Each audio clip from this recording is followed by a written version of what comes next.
সবাইকে শুভেচ্ছা। হোমিও ডাইজেস্টের পক্ষ থেকে আমি ডাক্তার শাহিন মাহমুদ। আমাদের টিউটোরিয়াল সেকশনে আজকে আমি ডিএসএম এর চতুর্থ বর্ষের ক্রনিক ডিজিজের যে সাবজেক্টটি নিয়ে আমরা ধারাবাহিক আলোচনা করছি বর্তমানে, মায়াজম, তারই একটি অংশ বিশেষ আজকে আলোচনা করব। তা হচ্ছে মায়াজমের সংজ্ঞার্থ ও পরিচিতি।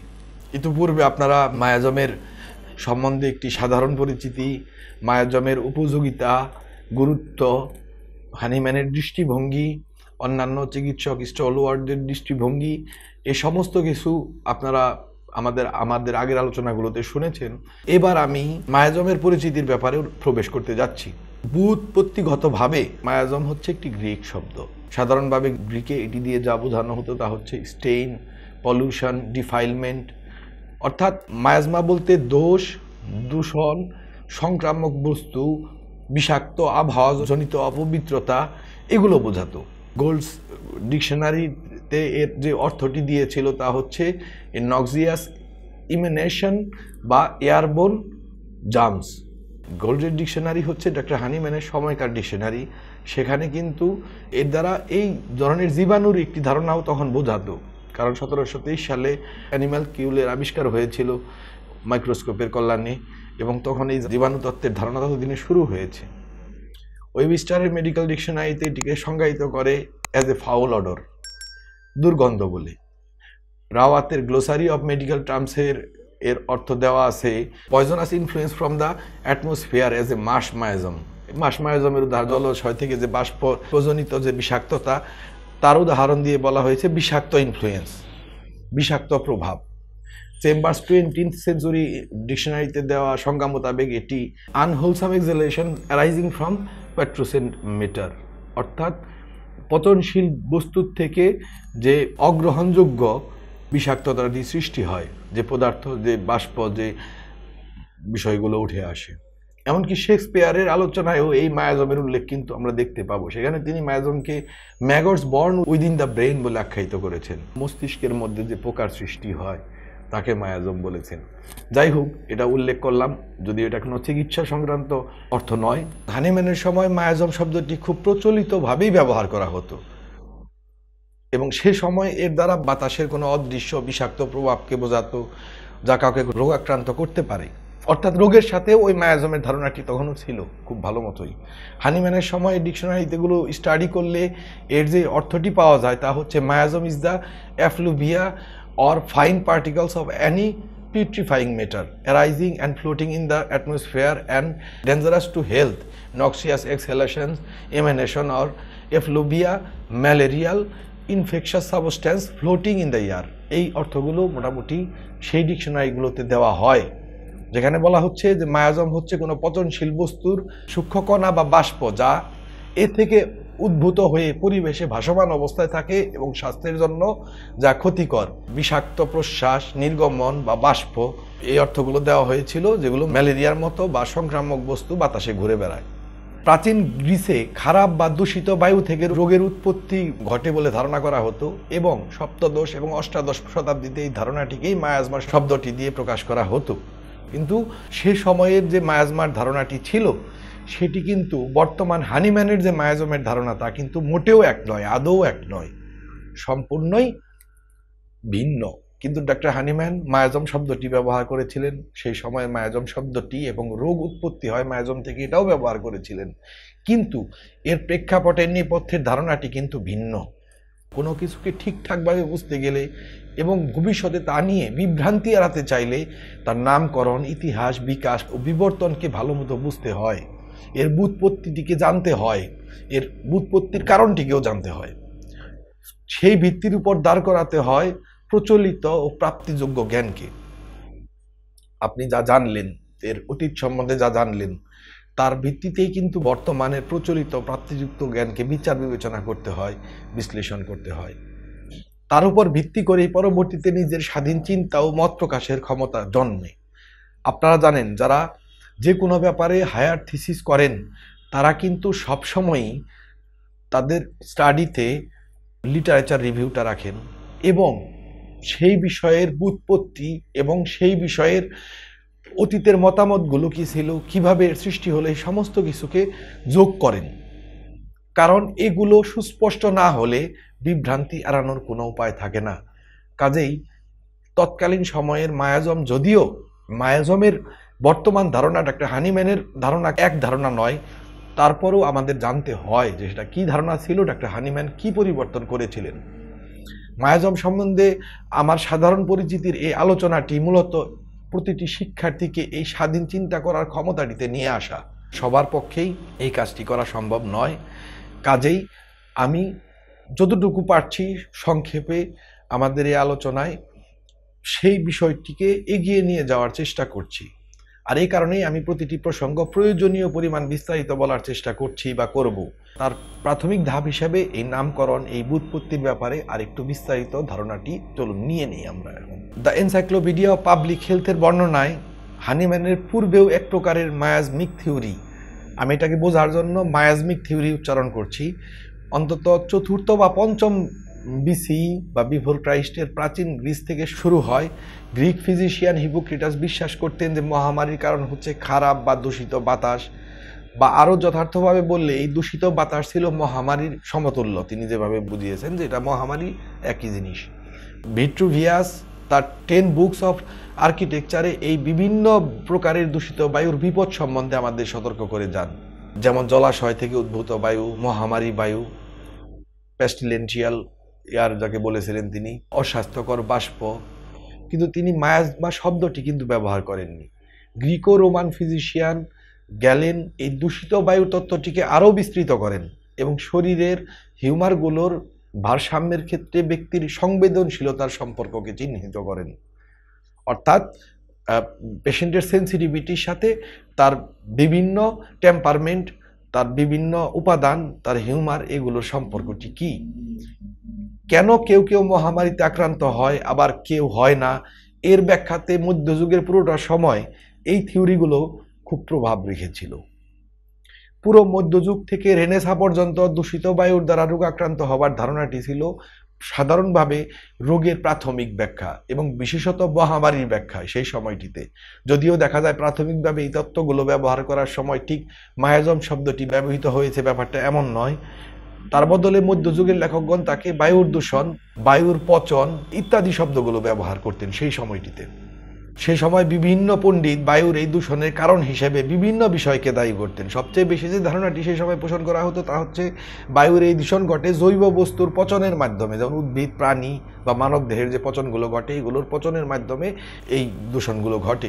এবং জলাভূমি, বদ্ধ জলাশয়, জমে থাকা পানির যে বাষ্প বা যেটাকে এক্সহেলাশনস বলা হতো, প্রশ্বাস সরাসরি বাংলা করলে, বা বাষ্পের মাধ্যমে রোগগুলো হতো। অন্যান্য ব্যাখ্যার মধ্যে উল্লেখযোগ্য ছিল ঝড়, বিশেষ করে দক্ষিণা ঝড়, যা অন্য স্থান থেকে দূষিত বায়ু বহন করে নিয়ে আসতো বলে মনে করা হতো। এছাড়াও কেউ কেউ মনে করতেন যে ভূমিকম্পের দরুন মাটির নিচে আটকা পড়া বিষাক্ত বায়ু মুক্ত হলেও এর বিস্তার ঘটত। সেই সময় প্রায়শই এটাকে জ্যোতিষকে ও পৃথিবীর অবস্থান, বিভিন্ন সুপারন্যাচারাল কারণ বা বায়ুর দূষণের অবস্থান, এগুলোর ভিত্তিতে স্থির করতেন। এই বিষয় মতামতগুলো শত শত বছর ধরে টিকেছিল। আর মূলত এটি থেকেই অষ্টাদশ শতকের মাঝামাঝি স্যানিটারির ব্যাপারে যে ব্যাপক সচেতনতা আমরা দেখতে পাই, তার পিছনে এই তত্ত্বগুলোর প্রভাব কিন্তু রয়েছে। চেম্বার্সের 21st সেঞ্চুরি ডিকশনারিতে মায়াজমা সপ্তদশ শতাব্দী থেকে প্রচলিত হয় বলে বর্ণনা প্রদান করে। শব্দটি এসেছে মূলত একটি ল্যাটিন শব্দ থেকে, যার অর্থ ছিল দূষণ, পলিউশন, সহজ কথায়। শব্দটি মূলত জনপ্রিয় হয় এবং প্রচলিত হয় 1717 সালে ডিনক্সিস প্যালুভাম ইফ্লুডিস, বা যার অর্থ হচ্ছে দ্য পয়জনাস ইফ্লুভিয়া অফ ম্যালেরিয়া, এই বইটির লেখক জিওভানি ল্যান্সিসির দ্বারা। অন্যান্য চিকিৎসকগণ পরবর্তীতে এই লেখাটিকে মায়াজম বা মায়াজমা শব্দের রেফারেন্স হিসেবে উল্লেখ করেন। এরপর থেকে 19বিংশ শতাব্দীর মাঝামাঝি সময় পর্যন্ত মায়াজমিক থিওরি জীবাণুতত্ত্বের প্রমাণ হিসেবে ব্যবহৃত হয়, অর্থাৎ এটি পরিবর্তিত হয়ে জীবাণুতত্ত্ব, জার্ম থিওরির উদ্ভব ঘটে। অর্থাৎ সেই সময় তাকে পরিবর্তন করে দূষিত বায়ুটাও কিছু নয়, তার আগ পর্যন্ত ছিল দূষিত বায়ু, এবার দূষিত বায়ুটাও কিছু নয়, এর মধ্যে বসবাসকারী জীবাণুর মাধ্যমে মানুষের রোগের সঞ্চার হয়, সংক্রামক রোগগুলো ঘটে থাকে। এবং সে সময় টিউবারকুলোসিস, ম্যালেরিয়া, কলেরা সহ বহু রোগের কারণ ব্যাখ্যা করা হতো এই জীবাণুতত্ত্বটি দিয়ে, এবং সে সময় এই জীবাণুকেই তখন মায়াজম বলে অভিহিত করা হতো এক পরোক্ষভাবে। এবং এই তত্ত্বটি সেই সময় বহু শক্তিশালী ইনস্টিটিউশন ও ব্যক্তিবর্গের দ্বারাও সমর্থিত হয়েছিল। তাদের মধ্যে ছিল 1851 সালে লন্ডন ক্যানসাসের assistant commissioner doctor William Farr, যিনি কলেরার কারণ হিসেবে মায়াজমের অস্তিত্বে বিশ্বাস করতেন, 1850 সালের দিকে এ ব্যাপারে বিরোধিতাগণই বরঞ্চ সংখ্যালঘুতে পরিণত হন। মানে এতটাই প্রখরভাবে হয়ে যায়, এতটা শক্তিশালী অবস্থানে চলে যায় মায়াজমের অস্তিত্বটি, তৎকালীন মায়াজমের অস্তিত্বটি, যে বিরোধিতা করার লোক কি সংখ্যালঘুতে পরিণত হন। তবে 1851 সালে নর্থ ক্যারোলিনার মেডিকেল সোশ্যালে দেওয়া বক্তৃতায় চার্লস আর্ল জনসন মায়াজমকে রোগের কারণ হিসেবে অস্বীকার করেন, তৎকালীন মায়াজমকে। এছাড়া 1849 সালে ব্রিটিশ ফিজিশিয়ান জন শো তার on the mode of communication of cholera প্রবন্ধে কলেরাকে পানিবাহিত রোগ হিসেবে দায়ী করেন। পরবর্তীতে জীবাণুতত্ত্ব যাকে সঠিক বলে প্রমাণ করে। এবং 1860 সালে রবার্ট কস এবং 1870 সালে লুই পাস্তুরের জীবাণুতত্ত্বের উদ্ভব সম্পন্ন হলে সেই প্রাচীন মায়াজমিক তত্ত্বটি বিলুপ্ত হয়ে যায়, সম্পূর্ণরূপে জাম থিওরি নাম নিয়ে, জীবাণুতত্ত্ব নাম নিয়ে প্রচলিত হয় নতুন এক চিকিৎসা পদ্ধতি, গবেষণা পদ্ধতি। বলা চলে পূর্বের মায়াজমিক তত্ত্বটি তখন আধুনিক জীবাণুতত্ত্বের রূপ পরিগ্রহ করে সম্পূর্ণভাবে, যা কিছু আগে আংশিকভাবে ছিল। মনে রাখা দরকার, প্রাচীন প্রচলিত সেই মায়াজমিক থিওরি এবং হানিম্যানের মায়াজমেটিক থিওরি কিন্তু এক জিনিস নয়। আমি কিছুক্ষণ আগেও বারবার বলেছি, আবারও বলছি, এ দুটো এক জিনিস নয়। তবে হানিম্যান রোগের কারণ হিসাবে মায়াজমের যে ধারণাটি দেন এবং যে অর্থে শব্দটিকে প্রকাশ করেন, এটি সেই আগের ধারণাটি থেকেই আগত, নাকি নতুন ধারণার ক্ষেত্রে এরকম একটি শব্দের প্রয়োজনীয়তা থেকে বোঝা, যাতে সবাই সহজে বুঝতে পারে, এজন্য শব্দটি ডিকশনারি থেকে ব্যুৎপত্তিগত অর্থের সাদৃশ্যে ধার করা হয়েছে, তা নিয়েও যথেষ্ট বিতর্ক হোমিওপ্যাথদের মাঝেও রয়েছে। তবে ডক্টর কাঞ্জিলাল বলেন, in the absence of any better term he call this disease as well as causative miasm সোরা। তিনি বলেন যে বোঝার জন্য আর কোনো ভালো শব্দ না থাকায়, যে সহজেই সবাই বুঝতে পারে, একদম নতুন একটি শব্দ দিলে তাকে সম্পূর্ণরূপে বোঝাতে হবে, ব্যাখ্যা করতে হবে। তার বদল মায়াজম শব্দটিকে তিনি তার ভাইটালিস্টিক দর্শনের আলোকে খুব সহজেই একীভূত করে নিয়েছিলেন, যে তিনি আর কোনো ভালো শব্দ না পাওয়ায় এভাবে একীভূত করে নতুন ধারণার প্রতিষ্ঠা করেন। তিনি সেখানে রোগ এবং তার কারণ এই দুটোকেই সোরা দিয়ে উল্লেখ করেন। এবং তিনি আরও বলেন যে এটি হিব্রু শব্দ সোরাট থেকে উৎপত্তি। যারা গভীরভাবে স্টাডি করেন তারা কিন্তু এটি গ্রহণ করেন যে সোরাট শব্দ থেকেই মায়াজম শব্দের উৎপত্তি, যার অর্থ ছিল এ গ্রুভ, এ ফল্ট, স্টিগমাটা, এ পলিউশন। অর্থাৎ অর্থের খুব বেশি ডিফারেন্স নয়, একটি খাজ, একটি মসৃণ জায়গায় যদি একটা খাজ থাকে সেটা একটা ত্রুটি, কাজে সেই ত্রুটি, কলঙ্ক, দূষণ, এগুলোই ছিল অর্থ। উপরের দেয়া ব্যুৎপত্তিগত অর্থ ও বৈশিষ্ট্য অনুযায়ী আমরা বুঝতে পারি মায়াজম হচ্ছে মানবীয় জৈব সত্তাতে আসলে অনাকাঙ্ক্ষিত অতিথি এবং যা সর্বপ্রকার রোগের কারণ। অর্থাৎ ডক্টর হানিম্যান তুলে ধরেছেন যে মানুষের রোগের কারণ হচ্ছে সোরা এবং তার ভিত্তিতে সৃষ্টি হওয়া সিফিলিস, সাইকোসিস বা মায়াজমগুলো। তার আগে থেকেই মায়াজম শব্দটি রোগের কারণ এটা কিন্তু গৃহীত ছিল সর্বাবস্থায়। মাঝখানে জীবাণুতত্ত্ব এসেছে, তারা সেই মায়াজমের পরিবর্তে জীবাণুতত্ত্ব গ্রহণ করেছেন। ডক্টর হানিম্যান এসে মায়াজম শব্দটি গ্রহণ করেছেন, রোগের কারণ হিসেবে তাই গ্রহণ করেছেন, কিন্তু সম্পূর্ণ ভাইটালিস্টিক নতুন অ্যাপ্রোচ, নতুন ধারণা নিয়ে। কিন্তু মায়াজম যে রোগের কারণ এবং তা যে কখনোই আমাদের কাছে আকাঙ্ক্ষিত নয়, এই ধারণাটি কিন্তু মায়াজমের শব্দটির উৎপত্তি থেকে আজ পর্যন্ত একইভাবে বিদ্যমান। এটা আমাদের অনাকাঙ্ক্ষিত অতিথি। আগের তত্ত্ব অনুযায়ী সেটি ছিল বাইরের কোনো বস্তু, এবং ডক্টর হানিম্যানের দেওয়া তত্ত্ব অনুযায়ী সেটা আমাদের নিজেদের জীবনী শক্তির একটি ত্রুটি, সেটি আমাদের আভ্যন্তরীণ বিষয়, বাইরের কোনো বস্তু নয়। এবং আমরা যদি আরও দীর্ঘ আলোচনায় যাই, পরবর্তী আলোচনাগুলোতে যা অবধারিতভাবে উঠে আসবে, সেখানে দেখব যেটি আমাদের মায়াজম হচ্ছে আমাদের জীবনী শক্তির একটি ছায়া, একটি অন্ধকারাচ্ছন্ন অংশ। জীবনী শক্তিকে যদি আলো বলে মনে করা হয়, সেটা জীবনী শক্তির সাথে সম্পূর্ণভাবে সম্পৃক্ত, তাতে তারই অন্তর্ভুক্ত, তারই অন্তর্গত। এই হচ্ছে অন্যান্য সমস্ত ধারণার থেকে, অতীতের সমস্ত মায়াজম সংক্রান্ত সমস্ত ধারণার থেকে ডক্টর হানিম্যানের ধারণার পার্থক্য। কাজেই মায়াজমকে আমরা বলতে পারি যে আমাদের মানবীয় জৈব সত্তাতে অনাকাঙ্ক্ষিত একটি উপাদান, যা সর্বপ্রকার ক্রনিক রোগের কারণ এবং যা আমাদের জীবনী শক্তির কাজকে ব্যাহত করেই সমগ্র রোগকে সৃষ্টি করে। আমরা মায়াজম সম্বন্ধে যদি ব্যুৎপত্তিগতভাবে এবং তার ক্রিয়াগত অর্থে তাকে আমরা বিবেচনা করতে যাই এবং তাকে যদি আমরা চিনতে চাই, তো শিক্ষার্থীগণ, আমাদের মায়াজম সম্বন্ধে এইটুকু দিয়ে শুরু করতে হবে। আসলে মায়াজম সম্বন্ধে মতবাদ বিতর্ক মতানৈক্যের শেষ নেই। মায়াজম সম্বন্ধে বহু দৃষ্টিকোণ থেকে বহু রকমের ধারণা করা হয়েছে, তবে ঐতিহাসিক ধারাবাহিকতার প্রেক্ষাপটে এবং ব্যুৎপত্তিগতভাবে ডক্টর হানিম্যান পর্যন্ত কি ছিল সেই সম্পর্কে হানিম্যানের মতামতটি বা হানিম্যানের দৃষ্টিভঙ্গিটি আমি তুলে ধরলাম। বাদবাকি আলোচনাগুলোতে সেগুলো ক্রমান্বয়ে বাদবাকি অংশগুলো বাদবাকি ধারণাগুলো আলোচনাতে উঠে আসবে। তো এই ভিত্তিটুকু আমাদের মনে রাখতে হবে যে আমাদের সমগ্র রোগের কারণ হিসেবে আমাদের মায়াজমকে বিবেচনা করতে হয়। মূলত ডক্টর হানিম্যান কিন্তু বলেছেন এই মায়াজমই আসলে রোগ, আর লক্ষণ হচ্ছে রোগের বহিঃপ্রকাশ।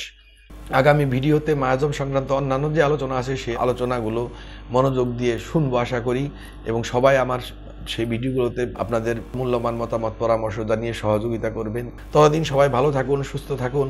আবার আপনাদের সাথে দেখা হবে সেই প্রত্যাশা নিয়ে, এবং সবাই আমাদের সাথে থাকার জন্য ধন্যবাদ জানিয়ে বিদায় নিচ্ছি।